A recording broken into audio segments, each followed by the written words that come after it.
Hello Papi Pam! For today's video, magla-lunch kami ni Mine. So bumili kami ng watermelon para sa pagkain namin mamaya.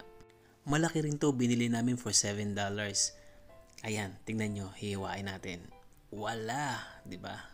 Pulang-pula. Last week din bumili rin kami ng watermelon. Nag-crave kasi uli ngayon si Mine para dito. Masarap ka naman at malasa.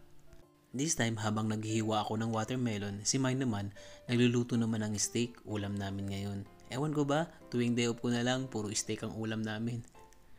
Hindi, joke lang, nirequest ko talaga to kay Mine, na beef ang ulamin namin ngayon. Siyempre, habang hinihiwa natin, hindi mawawala yung pagtikim-tikim hanggang maubos na natin itong watermelon. Day off ko pala ngayon, sinamahan namin si Gip sa kanyang swimming lesson. So pagkatapos ng kanyang swimming, nag-swimming na rin kami ni Mike. So yun, napagod. Kaya eto, pumunta kami ng supermarket at eto nga, bumugad sa amin ang watermelon. $7 lang kumpara doon sa last week na binili namin, $7 pero medium lang ang laki. Pero this one, alam nyo ba? Ang laki niya. So 2 beses naming makakain to. Kalahati pa lang yung hinihiwa ko. Yung kalahati, pinapatabi ko kay Mine para sa susunod na araw naman, yun ang kainin namin. Alam niyo ba na minsan lang kami kumain ng watermelon? Hindi katulad sa Pilipinas. Maglakad ka lang, sa bawat kanto may nagtitinda ng watermelon. Lalo na kung season ng watermelon at mura pa ito. Dito kasi sobrang mahal talaga. Minsan lang ang sale. Sale lang kami nakakain ito.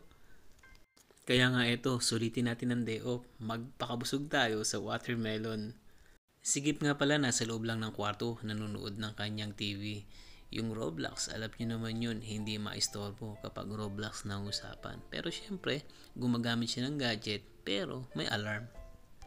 1 to 2 hours ang alarm niya. So pag narinig niya yung alarm na yun, stop na ang kanyang play ng kanyang Roblox. So yun na nga, habang inihiwa ko tong melon na to, si Mine bulong ng bulong. Bumili pa raw kami ng mga 3 para sa susunod, meron daw kami naka-stock. Takot maubusan. Excited na rin ako sa steak namin ngayon. Mukhang ang bango-bango at ang sarap-sarap kainin ito. Malapit na nga pala akong matapos. Si Mine din malapit na rin matapos sa pagluluto ng kanyang steak. So ayan, inaayos niya na yung aming food. Sobrang tamis kasi ng pakwan na to, hindi nakakasawa. Sarap. Masabaw pa. Sa mga oras na yan, nagugutom na po ako. Kaya ito, hindi ko maiiwasan na habang hinihiwa ko, kinakain ko rin ito. Yun na nga, bumulong na si Mine. Ready na raw ang pagkain namin. Kaya ito, bilisan ko raw. Ayan na ang pinakahuling hiwa. At wala, nandito na.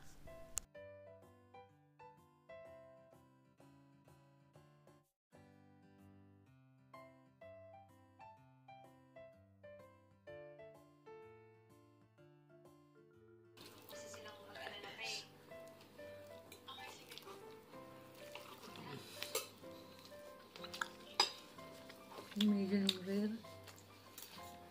Gum.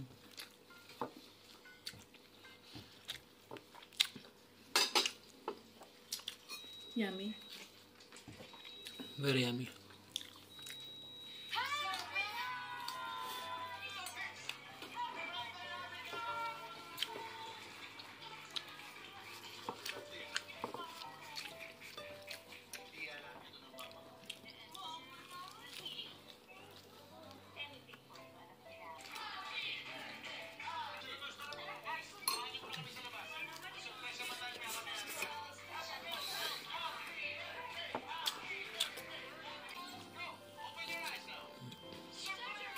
May sasakyan.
Hindi ka kumakain ng gulay.